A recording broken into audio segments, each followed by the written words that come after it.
Hello and welcome to the very first edition of Setup Reacts. The concept is simple. I'm looking for the best setups out there. I find them, react to them, and eventually I'm going to start the Setup Reacts ranking system where the best setups from each episode will receive a Setup Reacts Champ Award or something like that. Maybe even a cash or valuable product prize, I don't know. If this concept proves to be a popular one, meaning lots of people watching leave a like, a cheeky comment, or subscribe, you'll be seeing more episodes and more prizes. And maybe if you have an interesting setup yourself, you might become a Setup Reacts champ and win some prizes too. If this is your first time watching this channel, my name is Lewis and I'm building a little company called InputZen. At InputZen, we make devices that let you complete creative work faster. And our first product to do exactly that is called the BuildBox MacroPad.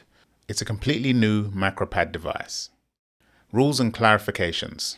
So if we're going to be pitting different setups against each other in these Setup Reacts videos, we kind of need some baseline rules and distinctions. Firstly, what makes a setup? Well, in my opinion, a setup is a computer device and all of the devices, furniture, stands, cables, and whatever else attached to it or surrounding it. So a home office setup, for our purposes, is a home office containing a computer of some sort, and I reserve the right to drastically expand the meaning of computer if I think it will make for excellent YouTube content. That's my decision, fight me. I'm going to leave all the other rules and definitions open for now, as they'll likely become obvious in the first few episodes of these Setup Reacts videos. Except for one thing, there has to be at least 2 angles or shots of the setup available, as one glossy shot often doesn't provide enough meat for me to say anything about and can often hide some massive flaw like a massive cable tangle hiding underneath a spotless minimal desk. Just the thought of that is kind of pissing me off actually. So that's the rules and definitions out of the way. Let's get to today's setups. On-the-go setups. We're kicking off this first episode of Setup Reacts and looking at travel, coffee shop warrior, and on-the-go setups. The inspiration for this came from a recent video I made about my coffee shop work setup, showing how I get work done while out and about, and still manage to maintain some ergonomics in the process. I have a whole philosophy on making sure my portable setup doesn't cause any pain and is like 70 to 80% as comfortable and productive as my home setup. I'll probably make a video sharing more about that soon.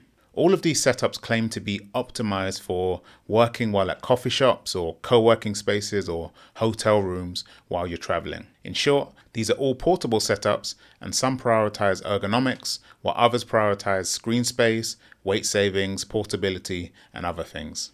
So bring on the first setup. Alright, this one's interesting. This is actually the setup that I basically modeled mine off of. I saw this, I randomly came across this video. I think I subscribed to this guy because he had some interesting content on, it was like servers and like home servers. I'm kind of into that. You might see that sort of down the line. I'm going to look into some home server setups. So I came across this guy's videos and it's kind of interesting. He's kind of went on this like minimalist journey about a year ago. He kind of went on the road, I think, with his family, I want to say, maybe with his kid and his wife.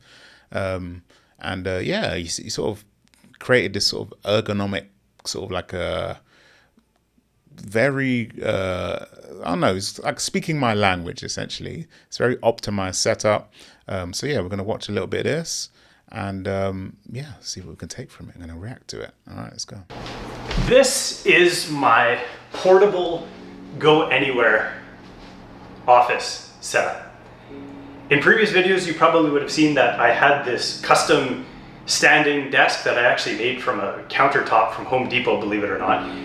That raised and lowered, I had screens and I had my speakers and everything.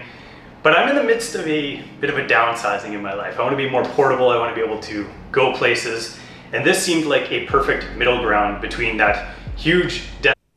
I think what kind of caught my eye about this setup in the first place was actually the audio interface. I was looking for like a decent audio interface to run these videos through and try and get decent audio on these videos. And I was looking for reviews of the Audient ID4, which is the audio interface he has there. He also has a Shure SM7B mic, which is It's a very good setup.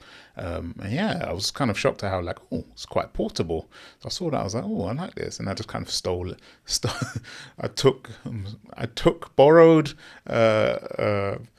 I borrowed liberally from his other ideas, like the Maject stand, and you also see with the split keyboard. He was one of the first people I saw sort of using a split ergonomic keyboard as a way to, it's kind of like a portable option. I like that. I stole that. Well, movable. The beauty of it all is it actually fits into a briefcase of this size, and you can take it on planes, you can do whatever you want with it. The only thing is obviously this stool we'll talk about too is it's obtainable anywhere in the world, we'll put it that way.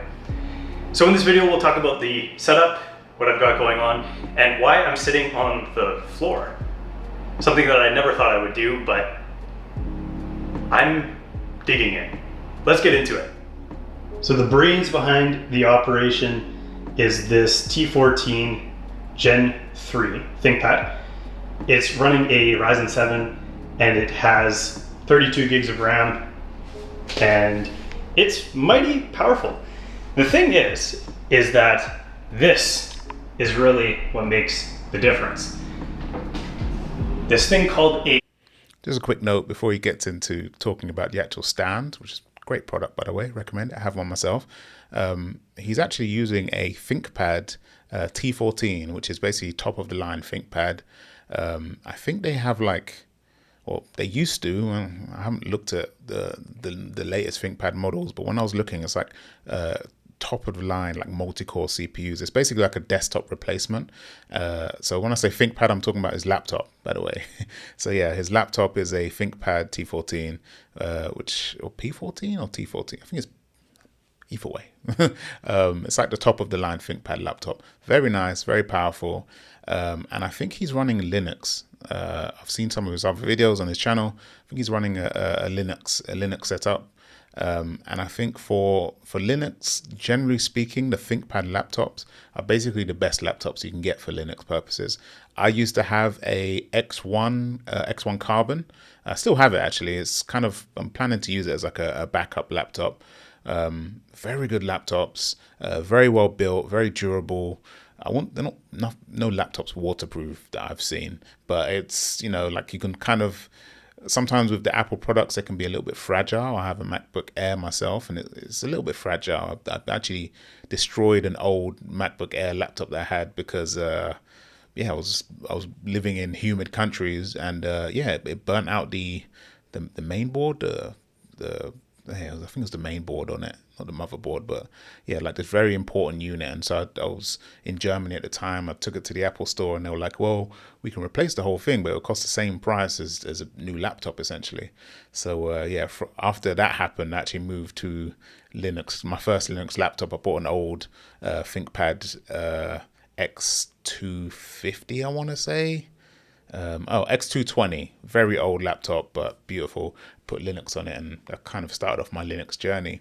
But yeah, his laptop there, ThinkPad, if you're looking to sort of get into Linux, there's lots of stuff about it on YouTube. You should definitely check it out. I recommend looking into Omarchy, which is a Linux distribution by David Hanma Hansen, DHH, the guy who created Ruby on Rails. They also run Basecamp.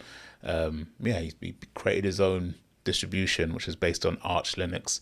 It looks very cool. It's running Hyperland window manager, so it's really smooth. You know, you can tile windows and everything's set up to be very like interactive, and it just looks beautiful, and it seems to work really well. I might try and install it on my old X1 Carbon, test it out. Or I recommend looking into CatchyOS, which seems to be the hot new thing, especially if you're into gaming. CatchyOS seems to be optimized towards gaming setups. I have a gaming PC down here in the corner, and that's running Bazite. Bazite's very cool. It's an immutable distribution, so it's like you install it and you can't break it. It's designed so you can't just break it. With Linux, there's a big problem with like you just have to do so much configuration and faffing around. So having a distribution where it's like you can't break it unless you really, really try really hard, is very good, especially for like a gaming PC. I just want it to work for my games. I'm going to turn on my PC, load up Spider-Man or I don't know, Red Dead Redemption or whatever game I want to play and just play. I don't want to faff around with, installing the proper Proton drivers. The problem is figuring out which Proton install to put on the machine before you can start gaming. Once you figure it out, it's fine. It's like very quick and easy to set up. It's just actually having to do the research behind it. Oh, it can become a pain. So if you want to get into Linux and you're looking at just setting up a gaming machine, or you just want a machine which is like very like switch on and just start using it, I recommend Bazite. It's very good. I used to use Fedora myself. Fedora is awesome, but you basically have to become like a system administrator in order to just keep it running, and it gets complex, and even I was just confused all the time. And I spent years on Linux systems, and it confused me up until the last day. And now I'm back on Apple machines, so I guess that tells you something. Magix stand. It's the most amazing little portable stand that can bring a computer up to eye level, as you see, and it makes it so you can sit straight up, focus on your posture, and I absolutely love it. As you'll notice, I'm still using... Yeah, so I have one of those Magix stands. They're awesome. I used to use a product from this company called Moft as a laptop stand. It was basically, it's a stand which sticks on the bottom of your laptop, and you can just kind of flick it out. It's great because it's very flat. However, with the Moft, it just didn't get high enough. It didn't get high enough off the table. It didn't raise my laptop, raise the screen up as high as I wanted. So I was still kind of hunching forward, and I'm working most of the day on computers, so I constantly have a problem with hunching forward and bringing your shoulders up. So I want to bring the screen up to eye level, or just slightly higher actually, so I can be looking straight ahead at the screen. And the Moft products don't get the screen high enough, whereas the Magix stand, they're great. They get the screen really high. It's really thin. It's kind of like it's made from this like thin metal, so it's quite rigid. It just feels like it's going to last a long time. I stuck it to the laptop, and then it hasn't come off. It just sort of stays on the back of the laptop. You don't notice it's there really, except for when you're using it, obviously. And you can still use the same laptop cases. You can chuck it in your backpack, and you're just not going to notice it's there until you need it, and you just flick it out, and boom, you can bring your screen up to a great height. It's also great when you're on coffee tables in smaller coffee shops where they have smaller tables, because the stand's actually on the bottom, and it raises the screen up without sort of like taking up additional space. There's another product called I think it's called a neck stand, which is a replica of a product called the Roost stand. And those products are awesome, but they just take up just a little bit too much table space. So they can kind of push back, especially when you need to get a keyboard on the table as well. He doesn't hear, he's using these clamps, but if you need to get a keyboard on the table plus this large stand, and you need a bit of space for your mouse, table space becomes what's the word? I don't know, golden. So it's like, you have to choose products which basically allow for that when you want to work from smaller coffee shop tables. I'm speaking from experience here. As you'll notice, I'm still using the Chocofy keyboard from my endgame keyboard video. I'll link that in the description. But you'll notice that I've clamped it so that it is essentially vertical. And the benefit of that is that you get to open up your chest and type very nicely. And I'm using these Ulanzi, let's see if you can see that, Ulanzi super clamps, and those things are awesome. I'm not just using these clamps for the keyboard, I'm using it for video production and some other stuff around the house, but maybe that's a topic for another video. The whole thing is sitting on top of a IKEA. So just a couple of notes, a couple of interesting points here. First of all, the keyboard, he has it's called a Chocofy, which I believe it's like a three column ortholinear layout keyboard. These keyboards are pretty awesome. I mean, I use an ortholinear layout keyboard here at home. It's called the ErgoDox, and that has the same amount of it has the same amount of rows as a regular keyboard does. Right here, I have the Digma keyboard in front of me, and this one has one, two, three, four, five rows. And the ErgoDox, which I use daily on my main computer, that has 5 rows as well. And yeah, so but it's an ortholinear layout keyboard, so all of the keys are essentially in lines, straight up and down, if that makes sense. With the ErgoDox, it's a great keyboard, but it does take some getting used to. And what he has here is essentially like the next level up from that. It's called the Chocify. There's other keyboards similar to this, like the Korn. I think the Korn is the most popular one, where they're three rows. I think they're like 5 or 6 columns across.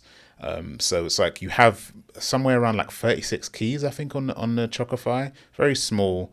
And essentially, to use these, though, you have to move keys around onto layers. So it can get a little bit like you do have to do some tweaking and some learning, relearning of where you think of keys being. You have to map things in smart ways using layers, using home row mods, which is where you take the modifier keys, like Control, Option, Command, and you place them on the home row, which is the H, J, K, L, A, S, D, F, G on the left side, A, S, D, F, G, H, J, K, L row. You set up the ability to do things like, say, if you tap on a key, then it acts as the regular key. So, for example, I could take the G key and I could have it so if I tap on G, it just types out G. But if I hold down G, it can act as the command key or perhaps the control key.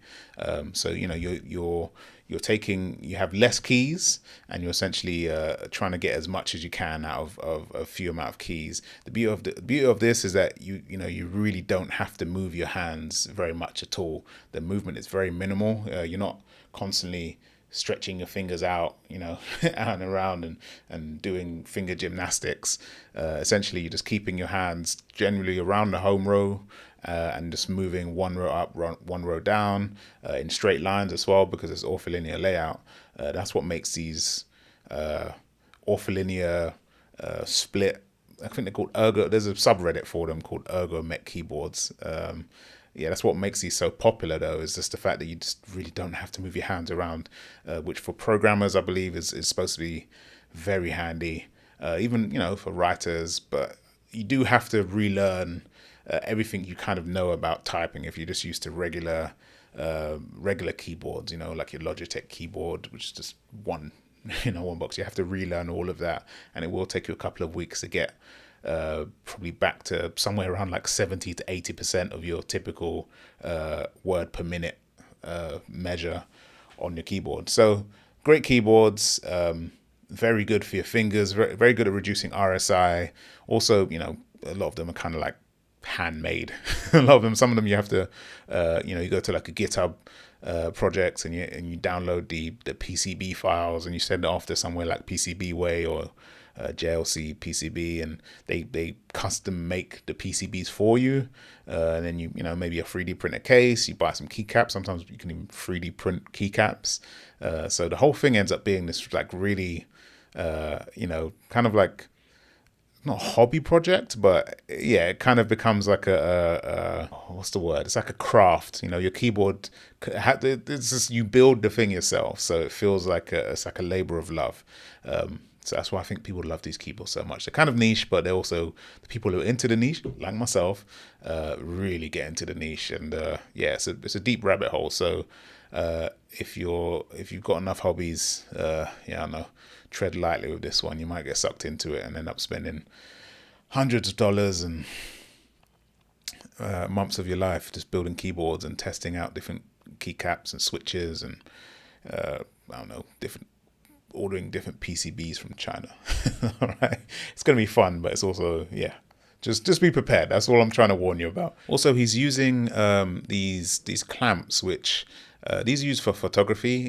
Generally you'll use these to kind of like attach, I don't know, like a light or sometimes like a microphone to objects that you have around the studio, or if you're filming out and about, you know, you might attach one of these to your camera, or you just clamp it somewhere so that you can kind of like mount different items. And that's why they have these 1/4 inch connectors on the end of them. These are the clamp things I'm talking about, the crab looking items he has attached to the chair legs. And in order to use that with a keyboard, you do have to essentially figure out a way to attach a 1/4 screw mount to your keyboard. Some keyboards actually, you know, people are doing this more regularly. So some keyboards actually have this built in. There are a few options for that. If you're interested in you know, diving deeper into these kind of like weird mounting options, let me know in the comments, and yeah, maybe I'll make a video on it.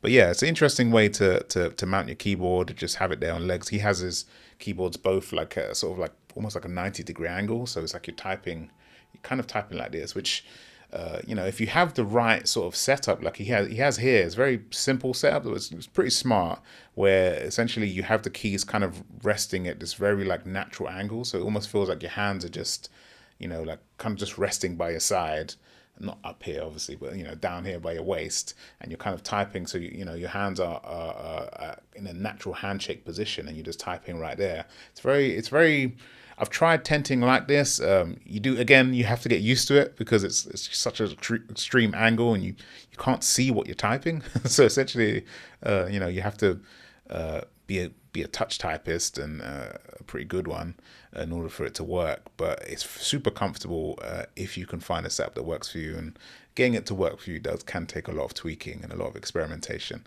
But yeah, that's my notes on the keyboard. So let's get back to the video. The whole thing is sitting on top of a IKEA stool. This thing is like 35 bucks. You can literally buy it anywhere there's an IKEA, and it's perfect for my needs. It sets everything in an amazing position for me to work, and I love it. You'll notice I have the MX Ergo mouse. I love this thing. It just, honestly, if you've never used a trackball before ever in your life, highly recommend it. Give it a go, and you'll never probably go back to a regular mouse, unless you're a gamer, and that's okay. This right here.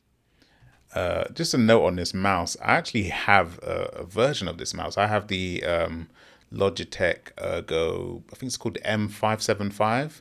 I mentioned it in my previous video on my digital nomad work setup.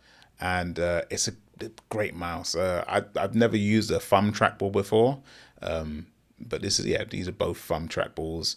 I added a 3D print to mine because it doesn't come with this stand that you see the Ergo has. I think it's called the MX Ergo. This has like a small stand which you can kind of flick out, and it raises the mouse up. So again, your hand is kind of like in a handshake position when you're using it, and your thumb just kind of rests on the top. Super comfortable, great mice. I've heard a lot of people say they don't like thumb trackballs because it can kind of hurt, you know, because you're using your thumb constantly to sort of move the ball around at the top. For a lot of people, that can actually cause a lot of pain in their thumbs, and that's why they don't like them. But I don't know, I feel like I use mine just in my travel setup. At home, I have different trackballs which I use, which are just normal index finger trackballs. And so I don't use my thumb that often. I don't feel like maybe if you game a lot, you know, you might notice a lot of thumb pain. So therefore, maybe these sort of thumb trackball mice might not be for you in that case.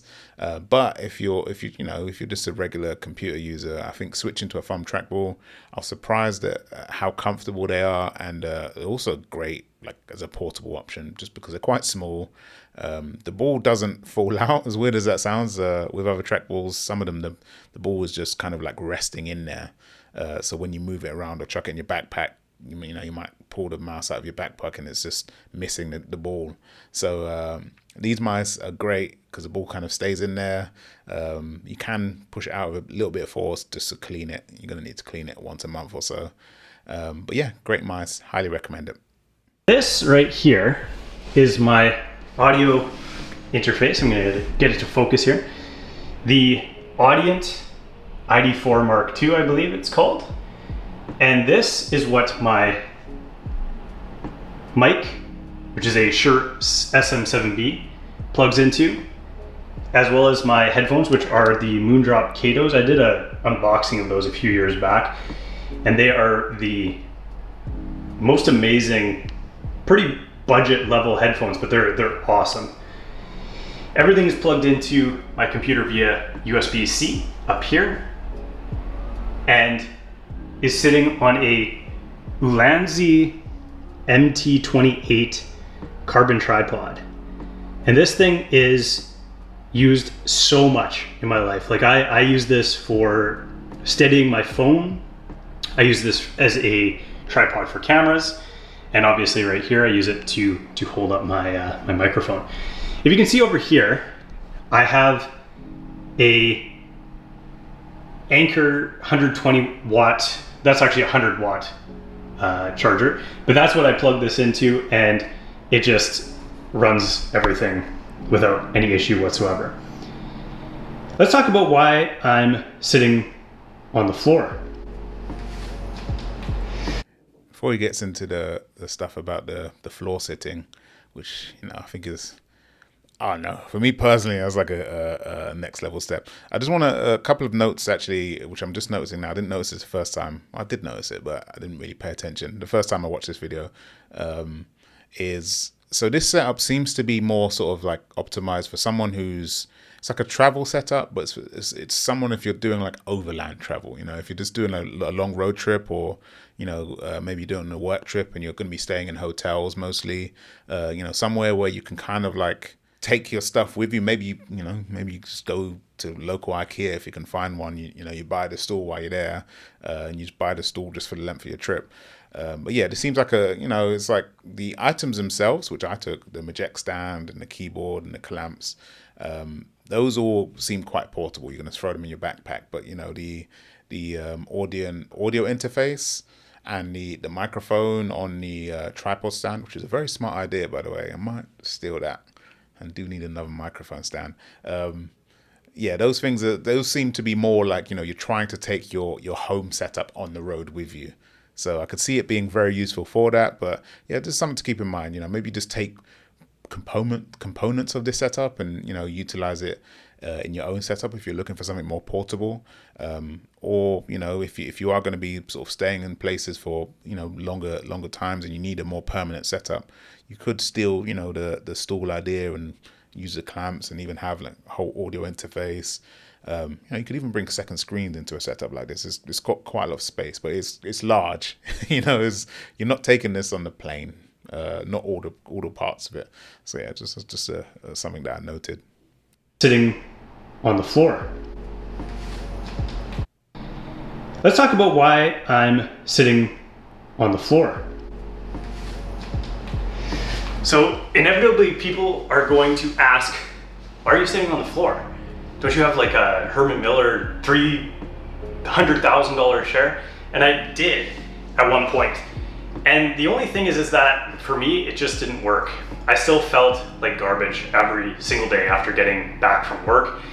And I found better results by sitting on the floor, by really focusing on my posture, opening up, and as somebody commented in one of my videos, I needed more splay in my life with my keyboard. Well, you got it.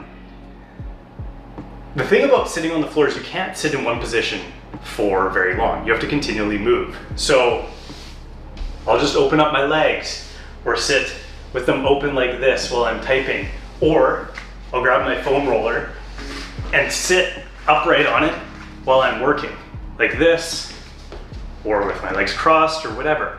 And I'm continually moving. The benefit that I've seen thus far in movement is completely outweighing the standing desk as well as the ergonomic chair. And that's saying something. So if you have back problems, if you have issues with your shoulders feeling tight and everything like that, try sitting on the floor.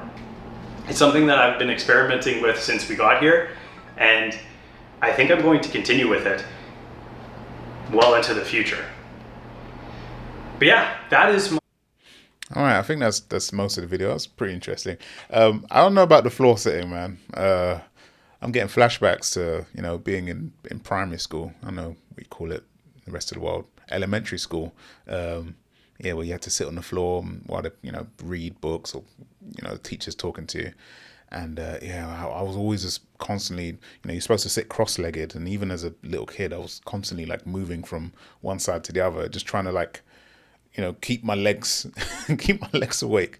I guess I don't know. I think the genetic bad knees or bad legs or something like that. I can never be comfortable. It's made me very fidgety, and I don't know. It always affected my concentration. I think for some people though, that might be a good thing. If you're generally someone who, you don't get distracted by having to move around, like you're just kind of like, pain, got a little bit of pain on my left thigh. Let me shift my weight over here and move a leg out over here. If you're someone who's okay with that and it doesn't kind of disrupt your workflow, could be great. It could just be a way to kind of force you to stay active, sort of stay mobile. You're working in positions where, how many times do you sit on the floor? We just don't do it anymore as adults. So I think it would be kind of interesting to, work different parts of your body in that way. I'm sure you'd have to work on, a lot of core strength just in order to stop you from slouching over consistently.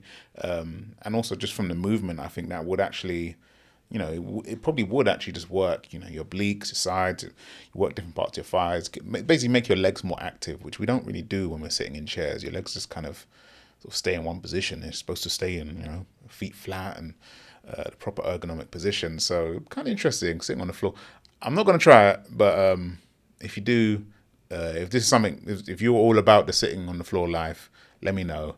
It's kind of interesting. I'd love to hear more about how, why, and yeah, maybe I should experiment. Maybe I should set up a little floor setup. Maybe I'll film it. It'll be an interesting video. All right, let's get to the next setup. This one seems interesting. It seems more. This seems to be someone who's more about, sort of having a setup which they can keep with them at all times, rather than, someone who sets like a previous setup where it's like, maybe they're operating on, from hotel rooms or, from rented Airbnbs. This one seems to be about, I haven't watched the full thing. This one seems to be more about like having a setup which you can take with you on planes, maybe to coffee shops, maybe while you're traveling.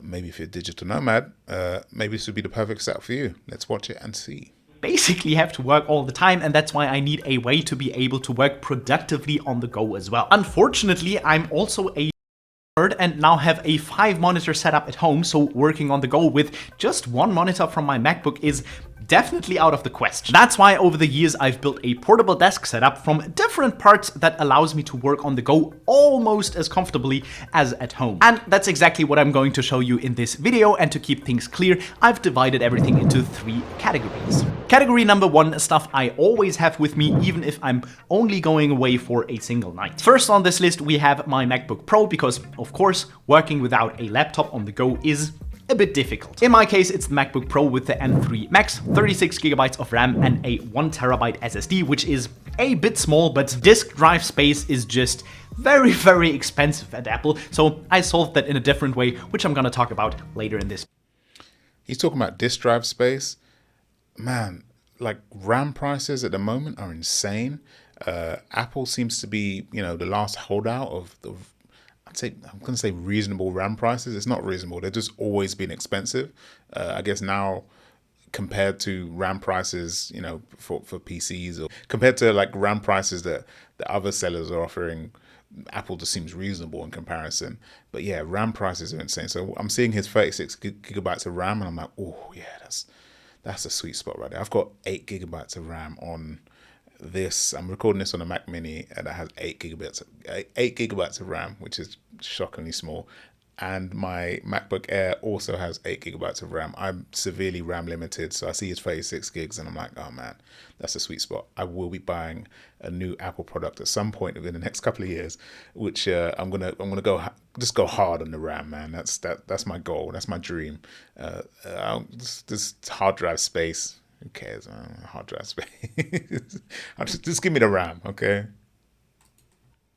I bought my MacBook in spring this year, and so far I'm super happy with it and even use it as my daily driver at home as well. So it's not like I have a tower at home and then on the go I just use my MacBook. I actually use this MacBook for everything because the M3 Max is actually really powerful and has handled everything I've thrown at it so far without any issues. Actually, my old gaming PC that I used before that, which I now only use for gaming, struggled a bit with complex 3D animations and stuff like that. Next, we have the device that probably most of you are actually watching this video on right at this moment, according to statistics at least. I'm talking about my phone, of course, and in my case, that's the iPhone 13. I've had the iPhone 13 for almost 3 years now, and it's actually the first cell phone that I'm completely happy with. Before, I always had the urge to upgrade after 1 to at max 2 years because I was unhappy with something. But the iPhone 13 I now have for almost 3 years and it just works like on day one. And I really use it for everything you would typically use a cell phone for, be it making calls, writing messages, but nowadays also often as a camera for my social media content. Because there are many situations where it's simply quicker and more practical to just pull my cell phone out instead of setting up my big camera. And to be honest, I don't think that this bothers anyone on social media. Actually, most people, I think, probably don't even realize, because the image quality of the iPhone is actually insanely good for a smartphone. Now, I think he's just talking about, like, you know, the very general things, headphones, phone, you know. So I'm just gonna scoot past this stuff. Let's try and find the interesting stuff. Give me the everyday carry, you know. Time throughout the day. Now, to solve this problem, I also almost always carry this power bank from Anker with me. And with this, I actually have plenty energy. If I'm out and about and always charge my phone at night with a cable, I can easily get throughout a whole week without having to recharge the actual power bank. Now, I kind of feel like it's going to sound weird. I feel like power is a solved issue. Everything seems to be like USB-C now. So I feel like if you just have like one USB-C cable with you, as well as like a plug socket, a plug adapter that connects to USB-C, which can do somewhere around like say 100 watts. Maybe if you have an Apple product, I think like the MacBook Airs and stuff, they can charge it for around 60 watts. If you've got like a 60 watt to 100 watt adapter and the USB-C cable, you're pretty much set. I mean, you can even get battery banks now for pretty cheap, but like under like $40, you can get like a very good USB-C power bank, which can power your laptop for a couple of hours if it's a low power one. So yeah, I kind of feel like power is a solved issue now. So I'm just going to skip ahead. Let's get to... I already mentioned that if I have to work on the go, then I really want to have a proper setup where I don't have any problems with having a longer work session. And actually, there are two things that used to really piss me off about working on the go. The first one is most chairs are just incredibly uncomfortable if you sit on them for a really long time. Now, this problem is actually a bit hard to solve because unfortunately I can't just take my ergonomic desk chair with me when I'm going on holidays, for example. But the second problem is actually solvable because previously my neck always hurt terribly at some point because if you just put the laptop on the table, you sit completely hunched because you always have to look down. And this problem I actually solved with a 3D printed laptop stand, so that I now have a properly ergonomic posture in front of the computer when I'm out on the go as well. But one monitor in the MacBook obviously isn't enough, so I need at least a second one even when I'm out on the go. And for this I use this one from Ursopa, which I got in a sale on Amazon a while ago. The huge advantage of this monitor is that it is relatively small and I can easily take it anywhere, and it only needs a single USB-C cable, and it will get power and the image connection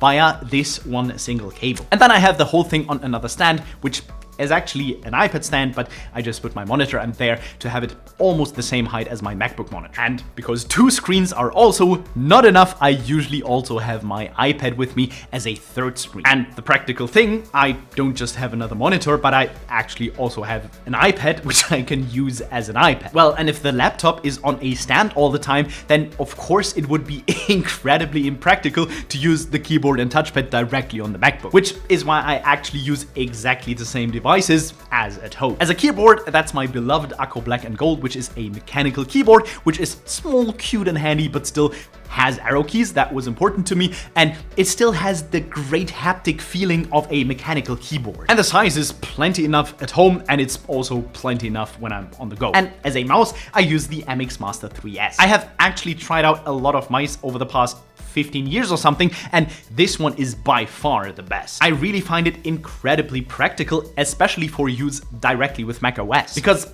macOS is especially well known for its multi-touch gestures on the trackpad, which are very, very intuitive. Like, for example, this window changing mode when you swipe up with 4 fingers, or switching between different spaces and stuff like that. And you can mimic this behavior extremely well with the MX Master 3S. The software from Logi is really extremely good. A lot of the things can actually be accomplished using this action button directly on the mouse. If I press it once, I also get that window changing mode, for example. Or if I press the action button and swipe left and right, I can again switch between spaces. And it's all super intuitive and very, very well solved. Category number 3, I also want to produce content when I want to. Just a couple of notes on that.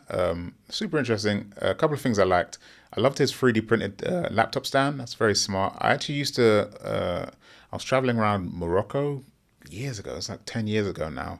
And I found this online. Someone had this cardboard laptop stand.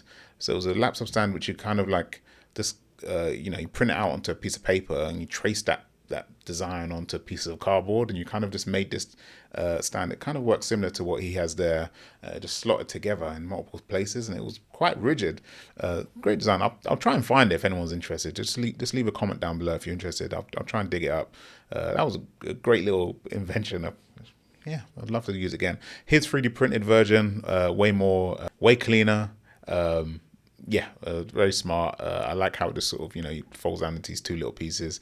I like having the external monitor. However, I personally just find it very like, if I'm at a coffee shop, I find it very inconvenient to sort of bring out a whole extra monitor, even if it's just one cable that connects it. One cable normally powers and connects these monitors to your laptop, which is awesome. But just having one cable there plus a whole other large monitor, you're probably going to want around at least 15-inch.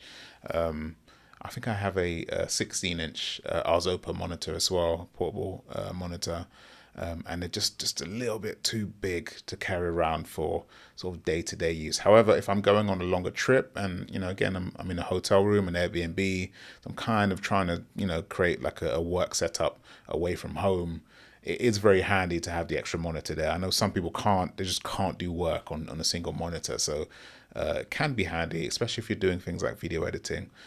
One tip I would have, if you're on Apple, you can get 4K portable monitors for not that much more expensive than 2560 by 1440 2K monitors. 2K monitors on Apple, especially in small sizes, generally it's just you have to scale them down in order to get them to look good. So you just don't have that much space. So I'd recommend getting a 4K one, which you can then scale down to 2K in Apple settings, and it will look really good. And your icons won't be tiny and the text won't be tiny. Everything will be crystal clear, and it's 4K, which Apple's not perfect with, but 4K looks fine on Apple Silicon. So yeah, that's my recommendation if you're going to do external monitor. Also, he's using the Logitech's MX Ergo mouse, which I used to have one of those. I had the MX3. I gave it to my girlfriend because I moved to trackball mice, and so I just didn't need it. So I gave it to her, and she loves it. she uses it every day for work. They are great mice. They're super comfortable. Like if you've never used a trackball, you just you want basically the most comfortable regular mouse. I would say it's the Logitech's MX4. I think is the latest one. They're basically the best mice. They fit your hand perfectly, and those extra buttons, you have to set them up just right, but they can be super handy. I never used to use mine because it got stuck. It would constantly get stuck on the old MX3. I think that was actually like a manufacturing defect. Hopefully they've solved it with the new MX4, or was it MX5? I think it's MX4. Hopefully Logitech have solved that issue. If so, yeah, great mice, highly recommended. Yeah, they also have the MX Anywhere, which is basically like it's a slightly different shape. I've never used one, but I've seen them, and they're about half the price, or something like 60-70% of the price of the MX4, MX3. They look very good too. They have another great thing about the Logitech MX mice is the scroll wheels, and the Logitech MX Anywhere has the same scroll wheel as its larger brothers, and yeah, you can. They're very smooth, and you can sort of switch modes. So it has like a smooth scroll mode, and it has like a ratcheted mode. You can switch between them. So if you have long documents, having a smooth scroll, it's beautiful. You just kind of scroll on it. But if you like the scroll wheel, try a trackball, especially the Kensington Slim Blade. Man, and it has this twist to scroll function. Man, best scroll I've ever experienced. Like I would recommend. It's $100 mouse. I would recommend buying it just based on that scroll. Nothing I've used is compared to it. It's fantastic. So if you like smooth scrolling, try the Kensington Slim Blade. You won't regret it. I can again switch between spaces, and it's all super intuitive and very, very well solved. All right, so I think he's moving into, like you mentioned, the content creation side, which isn't really the focus of this video. So yeah, we'll move on to the next setup. But yeah, that was quite interesting seeing his on-the-go setup. I kind of like the 3D stands. So let's move on to the next one. So I think this one's a little bit more of like a digital nomad setup. I've had a quick scan for it before. It seems to have some interesting points on maintaining proper ergonomics when working from co-working spaces or from coffee shops. So yeah, let's have a watch and let's see what their setup's all about.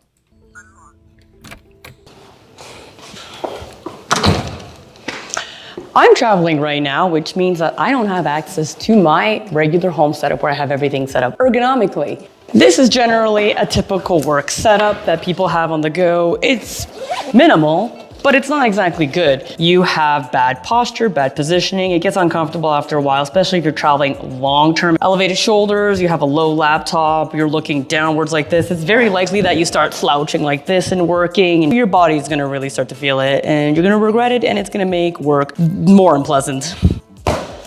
So I'm gonna show you with a couple of tweaks and tricks how you can create an ergonomic setup anywhere, on the go, and even at your local cafe. Here is what you're gonna need. Your laptop. It's very true what she's mentioning about the raised shoulders. That's one of the main issues I have working for years from coffee shops is how, if the tables are generally quite high compared to where the seats are. And so if you place your laptop on top, you're raising your shoulders to try and maintain, like a decent typing posture. And doing so can really just cause this strain and pain in your shoulders, which I believe can really lead to some serious issues in the long term. So that's why I think all of this ergonomic portable setups is so important. Just to try and you're not looking for the perfect setup. You're not going to get that, to be honest, in a coffee shop. But you're just looking to find what's called like the 80-20. You're trying to find the 20% of things the 20% of things which give you 80% of results. You're trying to find the few things which give you the best results, and you kind of accept that it's not going to be perfect, but as long as you can get somewhere between 60 to 80% there, it's probably better than just working from a coffee shop and destroying your back, your shoulders, and just causing this pain and just basically getting home and being tired. That's what we're trying to do here. Here is what you're gonna need. Your laptop, a roost stand to get your monitor elevated. This is the V3, the latest version. It's lightweight, it's slim, it's small. Magic keyboard, it's really slim, it's really small, compact, it's got everything you need.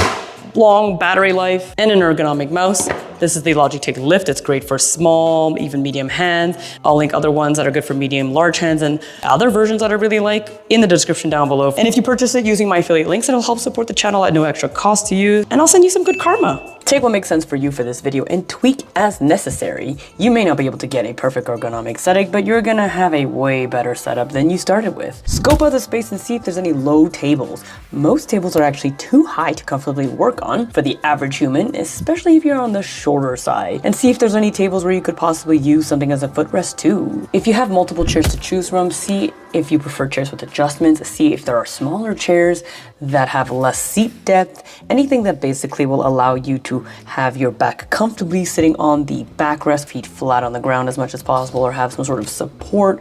If the chair seat depth is too big, what you can do is put a pillow, a cushion, your backpack, or even roll up a sweater to fill up that gap in the back, and that way you have nice back support. And if you are lucky enough to have an office chair wherever you are, you're likely to have at a minimum a chair that can go up and down. So now we're sitting comfortably in the chair with our back. Is it just me who has this problem? Like she mentioned placing, like a pillow, or more likely like a rolled up jumper, or something sort of, in the lower part of your back, and just to provide a bit more support. Is it just me? I think I'm just large. Whenever I sit on chairs that have like pillows on the back, they always seem to just they shorten the amount of space that my thighs can actually sit on to so much. I feel like I'm just sitting on the edge of the chair. I'm always like, who? I mean, I live in Asia, so people are generally smaller. So maybe it is me. But yeah, look, whenever I do that, it just pushes me too far forward, and if this gets more uncomfortable. If you're normal, if you're regular size, maybe you don't have this issue. It's just me. But yeah, I just wanted to see, am I the weird one here? Let me know. Supported. Now take out your roof stand. We're going to elevate the laptop. Generally, you want the top of your screen at eye level. Adjust your posture and be mindful of your posture as much as possible. Try to get that 90-degree elbow bend in your arms with relaxed shoulders, and tuck the chair armrest under the table. You may not be at a perfect. If you can get a 90-degree bend on your elbows in a coffee shop or in a co-working space, probably more likely, this looks like a co-working space, great. I've found in most coffee shops, you're not going to be able to get that. The chairs, they're not made. Generally, like coffee shops, the tables and the chairs are not actually made for working. They're made for drinking coffee, eating food. So generally the table heights would just be too high for that. So you're generally not going to get those 90-degree angles. However, her point on raising the laptop screen to eye height, I find is just so true. If you can have the top of your laptop screen be just above eye level here, so you're kind of like looking straight on, and what it means is when you're actually looking at the screen, you don't have to move your head in order to see the lower parts of the screen. You can just move your eyes up and down or left and right. So it keeps a good neck posture. It keeps your shoulders sort of balanced in a relaxed position. So yeah, if you can keep just getting that laptop up, I find is so important. It's basically like the most important thing here. The product she's using is the Roost stand. Great product. Or you can look into the neck stand, which is I think it's a knockoff. I'm not sure. I don't know who came first, the Roost or the neck stand. But yeah, look into these stands. They are great. I actually own two of them. My girlfriend uses one, and I use one as sort of like a backup when I'm using them. Yeah, I use one as a backup, essentially. Great products. They get the laptop up really high. But again, they can take up quite a lot of table space. So just be aware of that. 90-degree, but as close as possible is good. And then make all the tweaks necessary to your roof stand, to your chair, to your backrest.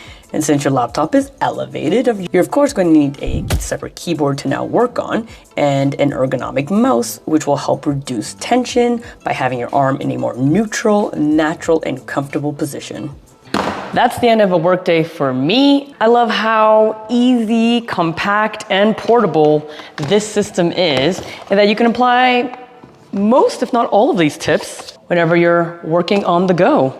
So let me know your comments down below. Let me know your setup, and I'll see you in the next video. That's a cool video. Yeah, I love the Logitech the lift mouse. It's any product or any way you can have your wrists and your arms sort of resting in a handshake position. Is a good thing in my mind. If you can keep your hands in this position, straight ahead of you in a handshake position as much as possible while you're working, you're gonna minimize pain. I think that's how our hands are kind of like, they naturally rest. If you just put your arms by your side, you'll notice that your hands kind of rest in that sort of like your palm against your thigh sort of position. So it kind of makes sense that, you know, products which replicate that are good for us and very comfortable. So yeah, that mouse looks interesting. I've never used it, but it does look like a good buy. All right, that was a good setup. Let's move to the next setup. This is me always needing physical therapy, making best friends with my massage therapist, always there. Why? Because my posture at the computer, like you, probably. This one's interesting. It's a short I found. It just briefly shows a setup. It looks like he's using like a roost stand, like a MacBook Pro, and he has this keyboard. I was looking into trying to buy this keyboard before I bought my my Shuffle ergonomic keyboard. He has a gold touch keyboard. It's a split keyboard, and it kind of has like built-in tenting. Looks very interesting. If you're just looking for like a regular keyboard, it's just split in the middle and allows the sides to sort of tent inwards like this. Seems to be a good option, but they're kind of hard to find. I think you can find them on Amazon, or you can find them on like AliExpress. There's some like weird like small sellers who are just selling on AliExpress. So have a look there. I think it's called the Gold Touch Go To Split Raised Keyboard. Yeah, so let's check out his setup and yeah, see what he's got for us. Sucks. Hunched over, got the external keyboard, got the mouse, but still hunched over. Well, beach, great. Now I started using the laptop stand. Now I started getting it even higher. I started doing reformer Pilates, fix my hands, shoulders, neck, Kegel muscles even. I got the even taller one here, stand, and it's all set up finally. Now that's all on my blog here with product Yeah, that you saw the keyboard there. It's the Gold Touch keyboard. It looks like he has a roost stand. Yeah, so roost stand, and it looks like he's actually using a trackball mouse, maybe the MX Ergo trackball mouse, thumb trackball.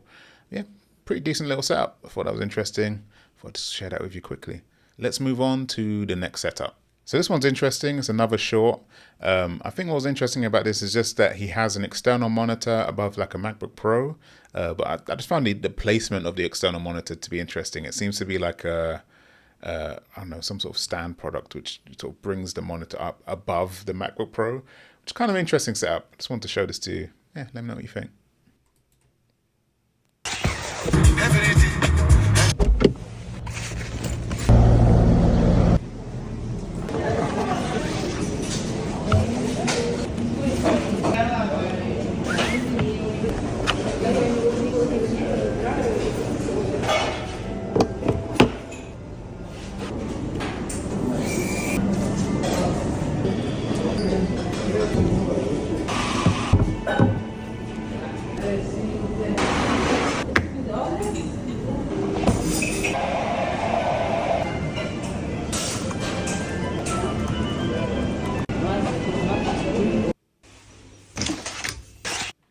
Yeah, like I said, it's interesting little setup. Yeah, I have the same problem with external monitors. Like you see here, he's using external monitor at a coffee shop.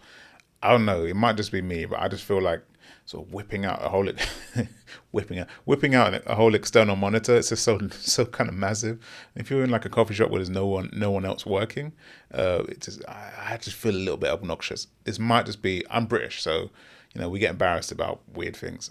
This might just be the thing for me, having an external monitor in the shop. Also, it just takes up so much space. But if you are going to use an external monitor, this seems like a smart way to do it, because you're just like raising it. You're raising it up above, and it's sort of flat against your laptop, the back of your laptop.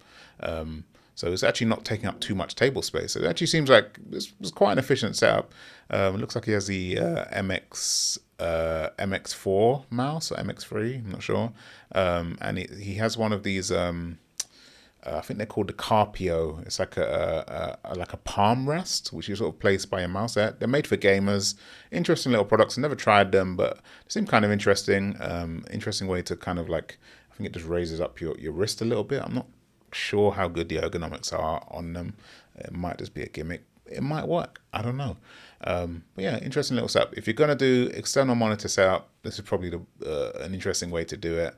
As a thought though, I'm watching it, I'm kind of like, oh, you could just use an iPad. An iPad versus an external monitor, especially if you have an Apple computer, seems to be the way to go, just because you can use it as an external monitor, or you can actually just use it as an iPad too. So it's kind of multifunctional.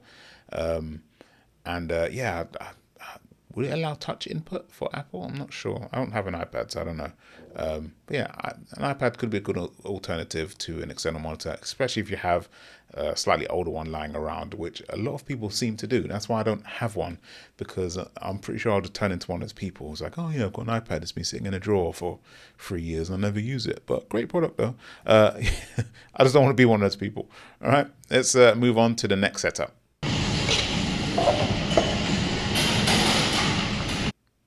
All right, so this one's interesting because it seems to be this custom project which is made by this guy called Tinker and Hack. I think he has his own YouTube channel. I think I found his like GitHub project as well, and he's kind of building this out.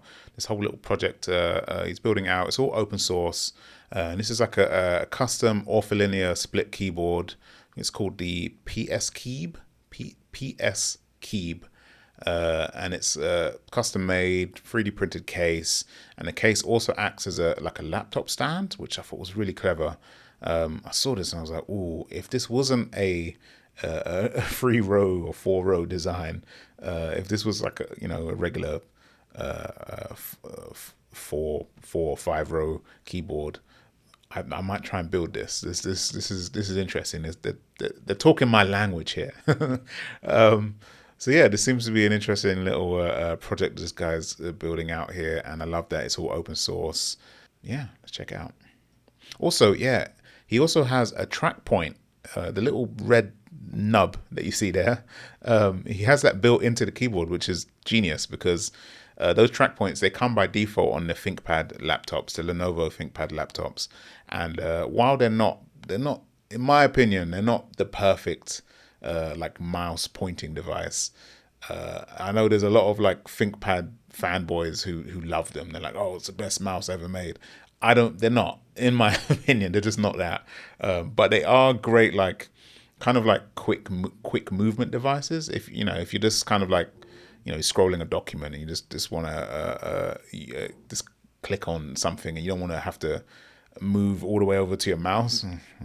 All the way over. You don't want to have to keep moving your hand back and forth just to make small changes. Having that there, and maybe even just using your thumb to sort of use it as your pointing device, that could actually be it's a great idea. I just thought it was very clever. So yeah, let's check this out. Let's see what he's built here. Finished crafting this year.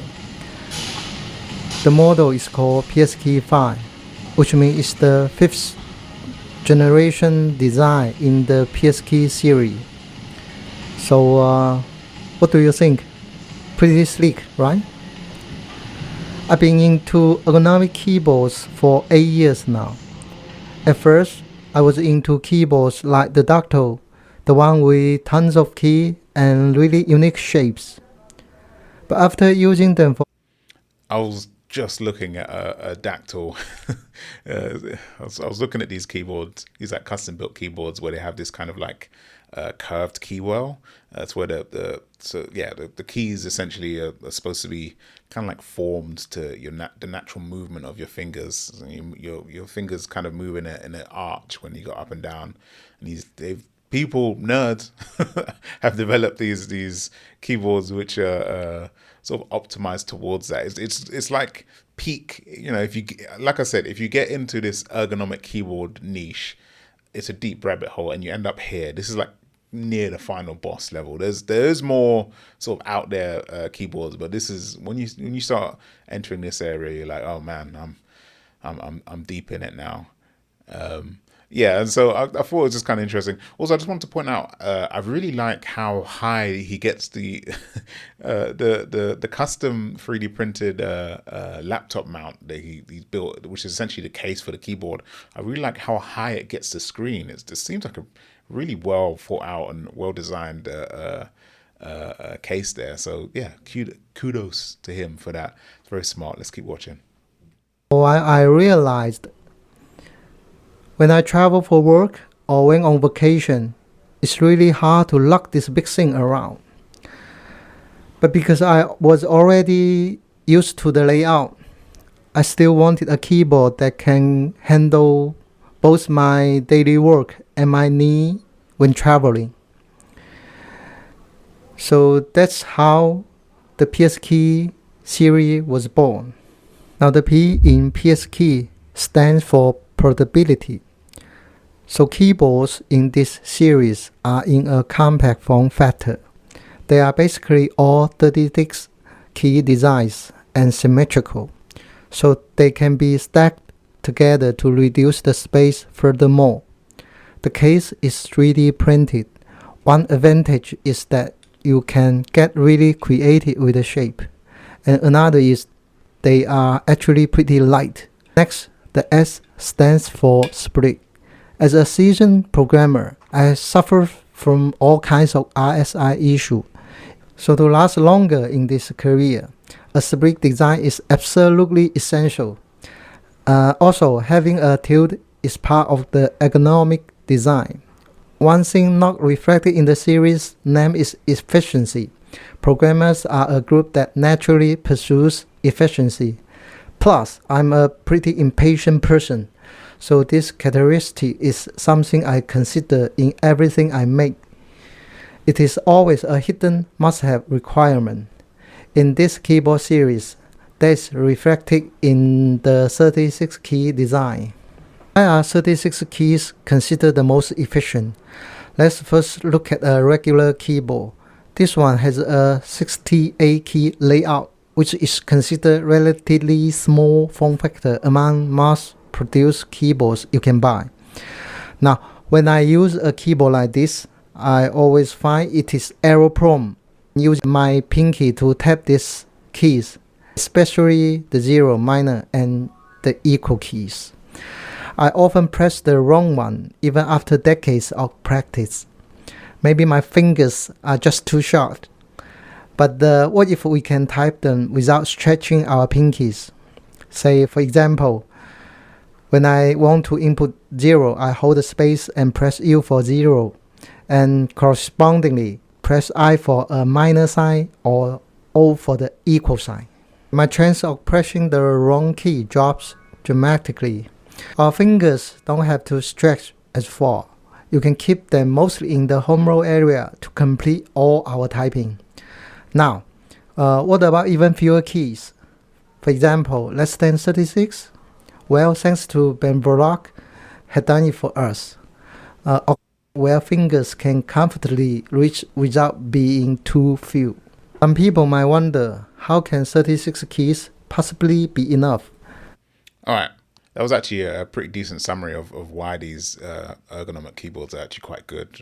Like he was showing like a visual example of how you really minimize finger movement and how how home row mods work, how the layers can work, and the ideas behind it. I think he explained it way better than I did.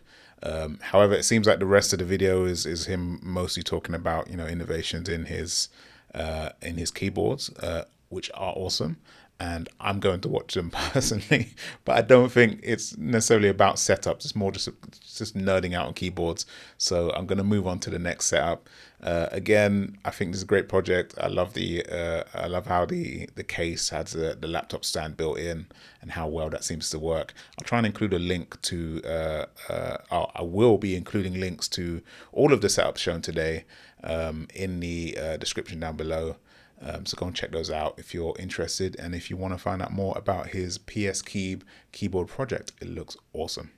Welcome to the video. I'm going to show you the best setup that I know from 6 months of traveling as a digital nomad. And this setup really served me amazingly well. I actually adapted it and refined it over the first 3 months of my travel. And now it's become an incredible approach. What's going on with these nose strips? Is this like a YouTuber starter kit kind of thing? Should I get one? I'm trying to make my name on YouTube. Do I need a nose strip in order to find success? Is that like to get to the first 10,000 subscribers? By the way, subscribe, like down below. To get to the first 10,000 subscribers, you need a nose strip. Is that how it works? I don't know. Every time I see them, I'm like, I get it if you're trying to sleep and you're trying to, because they're good for keeping your nasal passages clear. So I think for a lot of people when they sleep, they actually need stuff like this in order to stop from snoring, and also just to maintain healthy breathing when you're sleeping.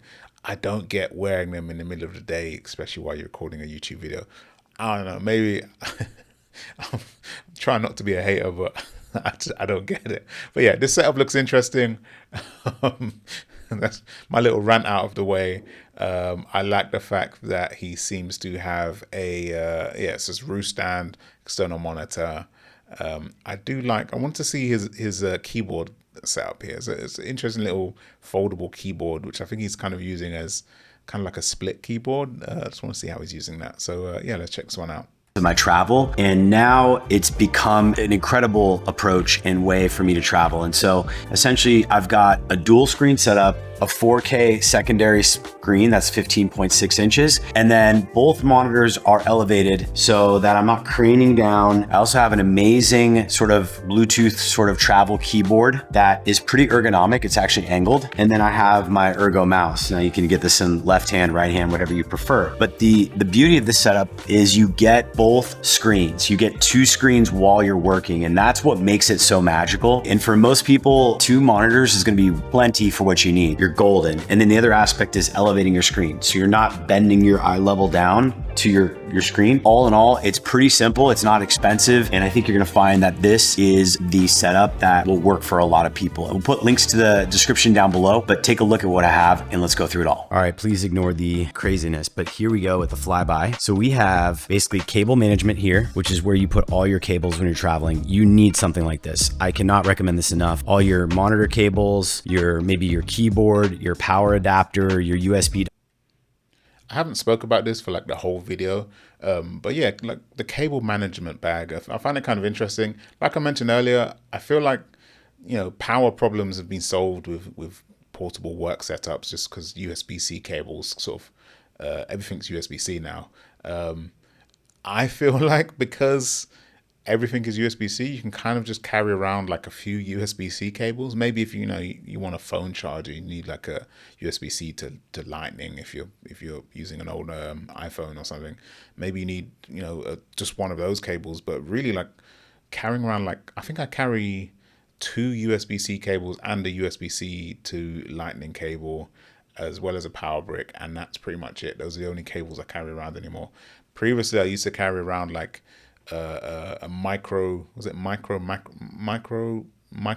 USB to regular USB cable, as well as like just for charging random devices, as well as like I used to carry around like a HDMI cable. Sometimes you need like a USB-C to HDMI cable, but now like everything's just USB-C, so you can just sort of chuck those all out.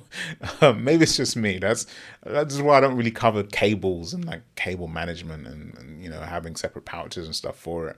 I don't utilize them anymore, so I guess I just kind of gloss over it. But yeah, maybe is that like a big thing? Are people still doing cable pouches?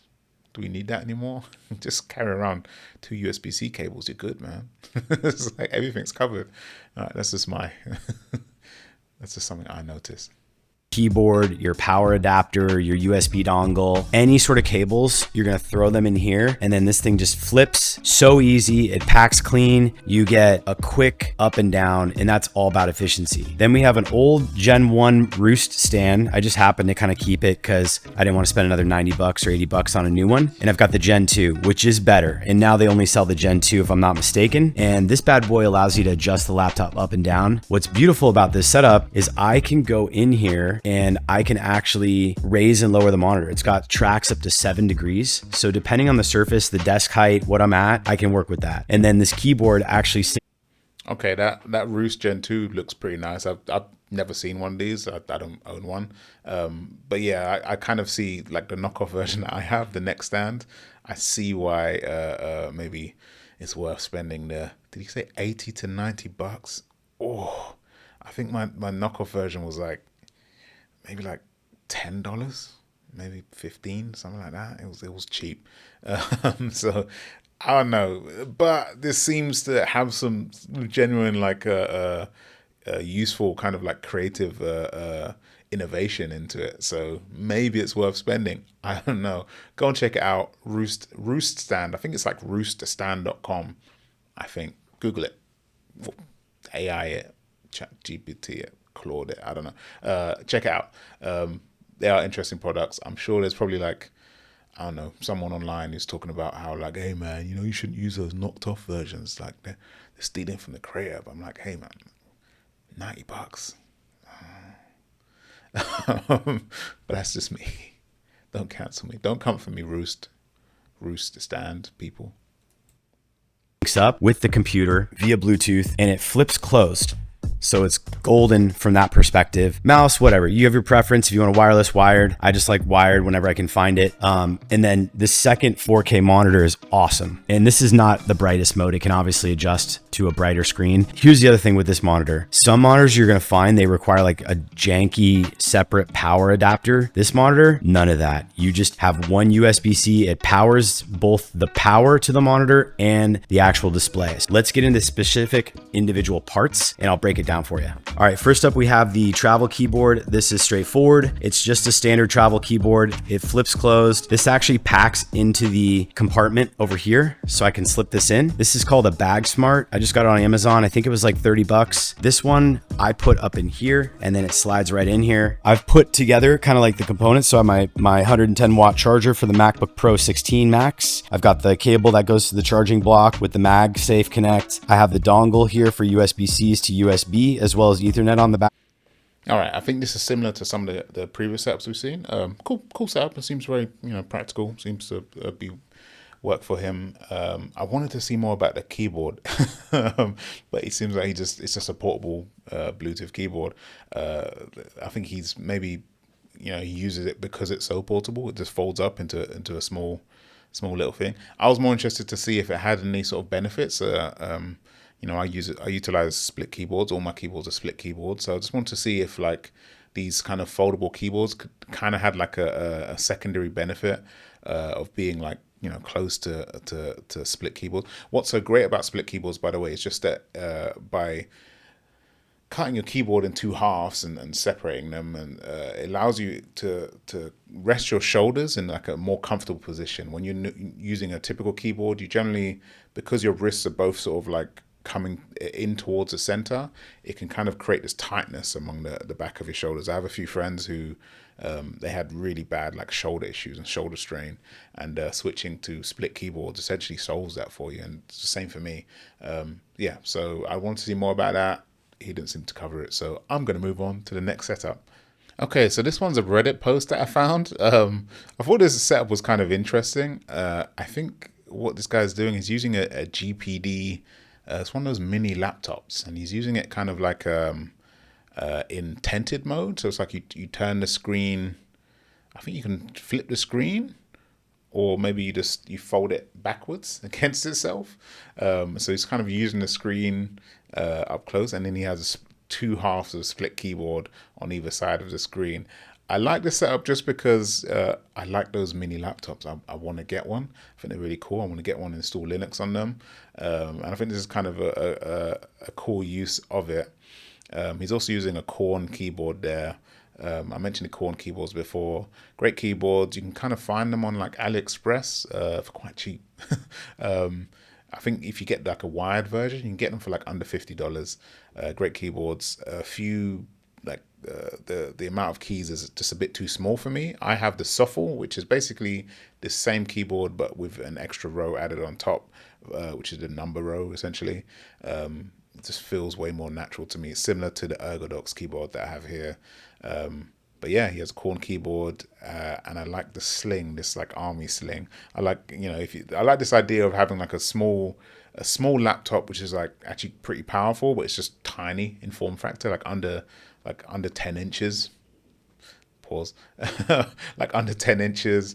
But it's just powerful enough to do all the work that you need to do. Along with like a simple keyboard. I like just this sort of lightweight setup that you could sort of take with you anywhere. So yeah, let's check this one out. So if you see here, yes, you see the GPD laptop here, and this sort of sling, which seems to be like one of these like tactical slings. It's kind of cool. It's a Just another angle. Okay, so yeah, this is a GPD laptop. GPD laptops are kind of interesting because they seem to build in these like little trackpads in like weird positions. I've seen some which have like a gamepad here, which is like super weird. I guess maybe they're made for gaming. Yeah. The keyboard, I could see why you wouldn't really want to use that keyboard. It does look a little bit cramped. I hate when you have like oddly spaced. I mean, this is not too dissimilar from like Apple spacing on their keyboard, so I guess it's not that bad. But I hate this kind of oddly spaced thing here. Also, I sometimes you'll notice like weird modifier layouts, like on the ThinkPads, for example, they have an FN key, I think, on the far left of the bottom row, and then I think they have it's just aligned weird, and I hate when people just do these odd layouts on the bottom. If you see here, it also has a what's this, the colon key and the apostrophe. Or the quotation key, the quote mark key. That's just such odd spacing. I guess because there's not enough space to place them here where they should be. And I guess the enter key is quite small, and it also makes the backspace key small. Keyboards like this are like, if you're writing an essay, or I don't know, if you're like an author or a book writer or something, and you're just trying to write long documents, these become a nightmare because you make the mistakes so consistently using them that it just drives you crazy. And then whenever you switch back to a regular keyboard, you then make errors on that keyboard while you switch back, because like you adjust your brain to kind of say, okay, the position of this key is just slightly different, so you kind of tapping in different places. It just becomes a mess. And then when you go back to these keyboards again, you're making the same errors. They frustrate me. So that's why I love this, because he has the corn keyboard, which is obviously set up perfectly for him to kind of like make up for that. You don't even have to bother with this terrible bloody built-in keyboard. It's just another angle of that horrible keyboard. I think this is from Top Gear. Yeah, I resonate with this. I resonate with this. Yeah, man. All right, let's move on to the next setup. So I found this setup on Reddit as well. This is also kind of interesting, right? So it's combining a few interesting little details here, which I kind of wanted to touch upon. I like here that he has the external monitor. Again, if you're going to use an external monitor, this seems like an interesting way to do it. Placing it above the laptop screen, so in this kind of stacked configuration, is kind of interesting. Here he seems to have like a stand for the laptop, and then another stand which goes super high. I don't know, is that a tripod to mount the screen upside down? Yeah, that's cool. On top, that's kind of clever. And the keyboard, I love this keyboard. I think this is the Ergo Haven. What's it called? It's like, I can't remember the name, but it's made by this company called Ergo Haven. I think they're based out of Russia, I want to say. So it can be. It's kind of hard to order. I don't think they accept like Visa. Like, I don't think they accept credit cards. I think you have to use like a crypto. Like a crypto payment service in order to pay. Just super weird, but I mean, it's the struggles of, I guess, a business trying to operate from Russia. Yeah, and so, but there are reviews. They do seem to make solid products, and there are reviews of them online. And obviously, this person here has one. I like this keyboard because it has the built-in trackball here, which is really cool. So this layout seems interesting. It seems that they have like custom shaped keys. I think these are called like KLP lame keycaps. And so it's like the keycaps are sort of tilted. So people, again, keyboards, ergonomic keyboards, super nerdy rabbit hole to fall down. But people have been custom designing their own keycaps, which you can place on any keyboard, which are sort of like curved or shaped towards to match the travel shape of your fingers. So yeah, I think he or she has those keycaps here on this keyboard. I don't know if they're custom made. I don't know if they come from the manufacturer, from Ergo Haven. But yeah, so he has these KLP lame keycaps. This trackball built into the actual keyboard, which is pretty awesome. I want that. I want a trackball built into my split keyboard. Man, it's kind of like, I think I'm going to do it. Probably make a video about it if I do. yeah, so I thought it was kind of interesting to see. Okay, so that's how he's getting the screen up so high. He kind of has this like this kind of you see this wraparound stand here. It's pretty smart. It actually does look like a light stand or a tripod stand. Maybe it's a phone stand. Maybe it's maybe it's like a, I don't know, a selfie stick. That's it. Maybe it's a selfie stick with I don't know, wraparound feet. With the stand. That's pretty smart setup. Again, this seems more sort of optimized towards like hotel setup. Although, that's not actually taking up that much space. If you look at it, this would fit in a backpack. There's a problem with the ThinkPad laptops. This is a ThinkPad, right? Yeah, this is a ThinkPad laptop. They have massive power bricks. I think, the newer ones, they can be USB-C powered. Like I said, USB-C's taken over. So, you can kind of just chuck these massive power bricks out and get yourself like a small 120 watt. I think you can get up to like 160 watt USB-C plug sockets, which are way smaller than this. But yeah, something about ThinkPads, they all come with massive power bricks. It's very annoying to carry around. But yeah, this setup doesn't seem to take up too much space overall. This is pretty sweet. All right, that was a great setup. And I think that is going to be the last setup that we're going to be covering today. Yeah, so that's the last setup that we're covering today. This is the first episode that I'm doing of this setup reacts. And yeah, I hope you enjoyed it. We've covered, I think, like 10, 11, 12 different setups. And it's taken a bit of time, but we got through it. We got through it together. Hope you found some cool setups here today. I hope you found something that's inspiring, that gives you some ideas. The different things that you can kind of steal from different setups. Some good ergonomic tips in there. Some interesting, some highlights, I guess, are like floor sitting, which is something I might try one day, maybe. The fact that I hate external monitors in coffee shops, it's just too clunky. It's too large a setup. However, if I was going to do it, I would probably place the external monitor above my laptop. That's genius. I never thought about that before. As well as some other highlights, like, just some ergonomic tips about ortholinear keyboards, split ortholinear keyboards, and how they can be very sort of optimized to healthy typing. As the same thing around tenting, maintaining neutral wrist positions with your devices while you're working. And yeah, overall, I think this was just a good sort of deep dive into ways that you can, if you need to get work done while you're out and about, whether you're traveling, whether you just want to head to your local coffee shop and, just work from a different location than your home kitchen table or home office. I think this is a good setup. There's some good ideas in here. We're going to try and do this on a weekly basis. I'm thinking maybe every Tuesday, possibly every Thursday. It just depends on the schedule.